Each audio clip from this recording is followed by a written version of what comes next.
Why dip it up when you can dive right in? Why let things simmer when you can cook up a storm? Why live life in half measures when you can live it to the brim?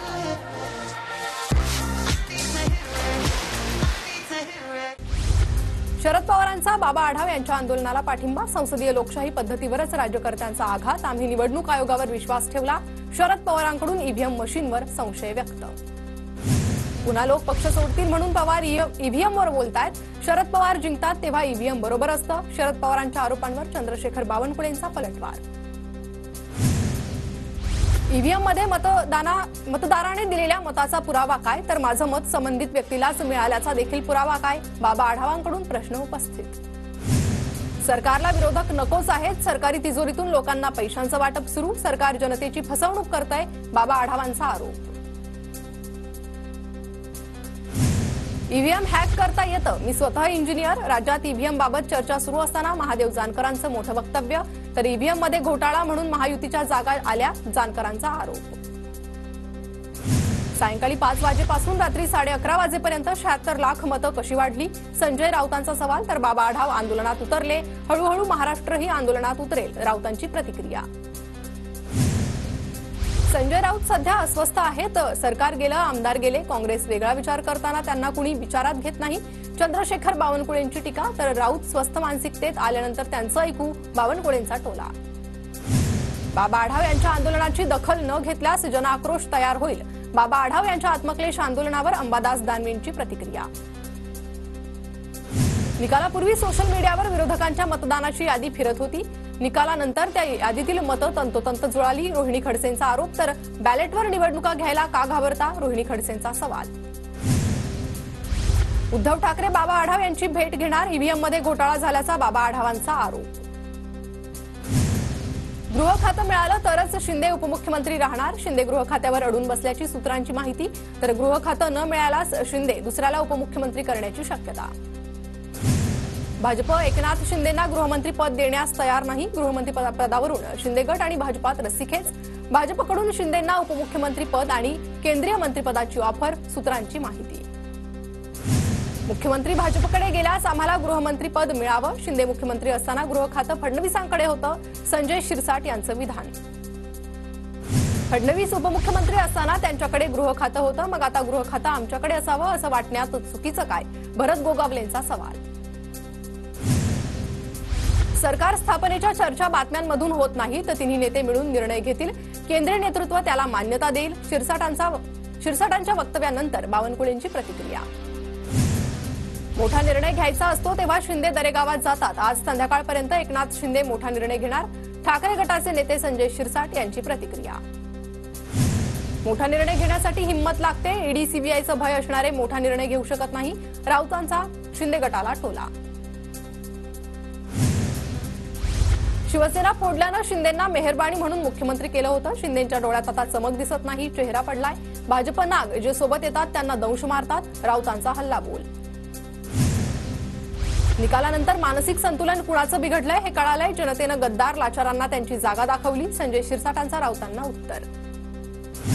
भाई जगतापांचं बोलणं वाचाळवीरांसारखं. प्रवीण दरेकरांची भाई जगतापांना प्रतिक्रिया. तर निवडणूक आयोगावर टीका करताना भाई जगतापांकडून श्वानाची उपमा. निवडणूक आयोगाचा अपमान केल्यानं भाई जगतापांवर कारवाई करा. सोमय्यांकडून निवडणूक आयोग मुंबई पोलीस आयुक्तांकडे तक्रार.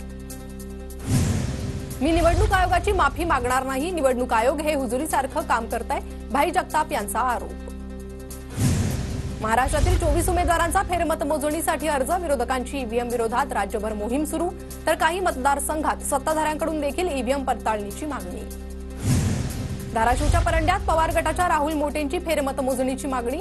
18 मशीनच्या फेरमतमोजणीसाठी मोटेंनी 8 लाख रुपये शुल्क भरलं.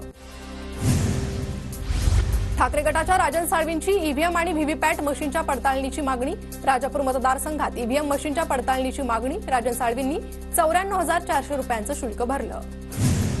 भाजप अजून मुख्यमंत्री का ठरवत नाही हे माहीत नाही, संजय शिरसाट यांचं विधान.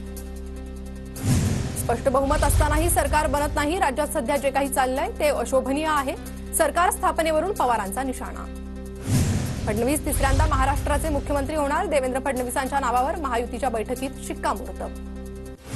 5 डिसेंबरला आझाद मैदानावर नव्या मुख्यमंत्र्यांचा शपथविधी, TV9 मराठीला खात्रीलायक सूत्रांची माहिती, लवकरच अधिकृत घोषणा. माझ्या नावाची मुख्यमंत्रीपदासाठी होणारी चर्चा निरर्थक, खासदार मुरलीधर मोहोळांकडून मुख्यमंत्रीपदासाठीच्या चर्चेला पूर्णविराम. लातूरच्या उदगीरमध्ये संजय बनसोडेंना मंत्रिपद मिळावं यासाठी पूजा, कार्यकर्त्यांकडून लक्ष्मीनारायण मंदिरात मंत्रिपदासाठी प्रार्थना. पालघरचे आमदार राजेंद्र गावितांना मंत्रिपद मिळावं, जिल्ह्यातील कार्यकर्त्यांची मागणी, मंत्रिपद मिळाल्यास पालघरचा विकास होईल, कार्यकर्त्यांना विश्वास. अमरावतीत पराभवानंतर काँग्रेसच्या यशोमती ठाकूर यांचे भावनिक बॅनर, कालचा दिवस आपला नव्हता पण भविष्य आपलं असेल, बॅनरवर आशय. धाराशिवमध्ये पालकमंत्री पदासाठी समर्थकांची बॅनरबाजी, राणा जगजितसिंह आणि तानाजी सावंतांच्या कार्यकर्त्यांचे बॅनर. जिल्ह्यात दोन्ही आमदारांचे समर्थक उत्साही, मात्र मंत्रिपदच ठरेना. मला जरांगे फॅक्टरचा फायदा झाला, उसाला 3,500 रुपये दर देणार, उसाला दर देण्याचा शब्द पाळणार, आमदार अभिजित पाटलांचं आश्वासन. नागपुरात हिवाळी अधिवेशनाची जोरदार तयारी सुरू, सार्वजनिक बांधकाम विभागाकडून तयारी सुरू. 16 डिसेंबर ते 24 डिसेंबर दरम्यान हिवाळी अधिवेशनात होण्याची शक्यता. नागपुरातील रवी भवन परिसरातील विरोधी पक्ष नेत्यांसाठी असलेल्या बंगल्याच्या सजावटीचं काम सुरू, मात्र विरोधकांकडे संख्याबळ नसल्यानं हा बंगला कोणाला मिळणार याकडे लक्ष. काँग्रेसकडून नागपूर महानगरपालिका निवडणुकीची तयारी सुरू, काँग्रेसचे शहराध्यक्ष विकास ठाकरेंकडून बैठका सुरू. मनपा हद्दीत काँग्रेस 8 लाख सदस्य करणार. विधानसभा आणि स्थानिक स्वराज्य संस्थांच्या निवडणुकीत फरक, योग्य वेळी आम्ही निर्णय घेऊ, स्थानिक स्वराज्य संस्थांच्या निवडणुकीवरून राऊतांचं वक्तव्य. पुण्यातील नॅशनल डिफेन्स अकॅडमी म्हणजेच राष्ट्रीय संरक्षण प्रबोधिनीचा दीक्षांत संचालनाचा सोहळा संपन्न. एनडीएतील खडतर प्रशिक्षणानंतर एनडीएची 147वी तुकडी प्रत्यक्ष देशसेवेसाठी भारतीय संरक्षण दलात दाखल होणार. बीडच्या परळीत डॉक्टरनं तपासणीवेळी तरुणीची छेड काढल्याचा आरोप, विनयभंग करणाऱ्या डॉक्टरवर गुन्हा दाखल. आज परळी बंदची हाक, आंदोलकांकडून पोलिसांना निवेदन. सांगलीत राष्ट्रीय बहुजन कामगार महासंघाचा कामगार भवनावर आक्रोश मोर्चा, जिल्ह्यातील प्रत्येक तालुक्यामध्ये सेतू केंद्रात एजंट वाढल्यानं कामगारांची डोकेदुखी वाढली, इतर अन्य मागण्यांसाठी संघटना आक्रमक. सोलापूर दौंड डेमूचा विस्तार करण्याच्या मागणीसाठी प्रवासी संघटनेचे सोलापूर विभागाच्या व्यवस्थापकांना निवेदन. करमाळा तालुक्यातील जेऊर आणि माढा येथे थांबा देण्याची मागणी. पश्चिम रेल्वेवर मरीन लाईन ते माहीम आज रात्रकालीन ब्लॉक, तर मध्य रेल्वेवर रेल्वे रूळ, सिग्नल यंत्रणा आणि अभियांत्रिकी कामांसाठी उद्या मेगा ब्लॉक.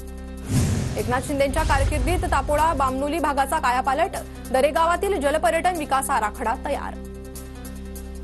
जळगावच्या लोडवाडी परिसरात भुरट्या चोरांचा धुमाकूळ, शेतातील साहित्यांची चोरी, परिसरातील शेतकऱ्यांची चिंता वाढली. लातूरच्या भाजी मंडईत भाजीपाल्याच्या आवक घटल्यानं दर वधारले, टोमॅटो, शेवगा, भेंडी, गवाराच्या किमतीत वाढ, कांदा 140 तर लसणाला 40 रुपये प्रति किलोचा, 400 रुपये प्रति किलोचा भाव. सांगलीच्या कृषी उत्पन्न बाजार समितीमध्ये देवगडचा आंबा दाखल, पहिल्या सौद्यात पेटीला 2,500 रुपयांचा दर मिळाला. पुण्याच्या इंदापूर तालुक्यात 180 एकरावर ड्रॅगन फ्रूटची लागवड, शासन स्तरावरून अनुदान मिळत असल्यानं ड्रॅगन फ्रूट लागवडीकडे शेतकऱ्यांचा कल वाढला. Why deep you took when you can dive right in?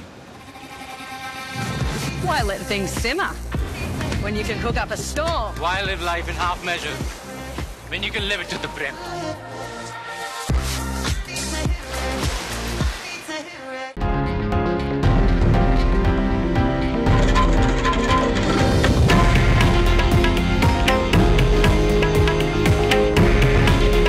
हे आहे देशातील नंबर 1 न्यूज नेटवर्क आणि आपण पाहत आहात TV9 मराठी.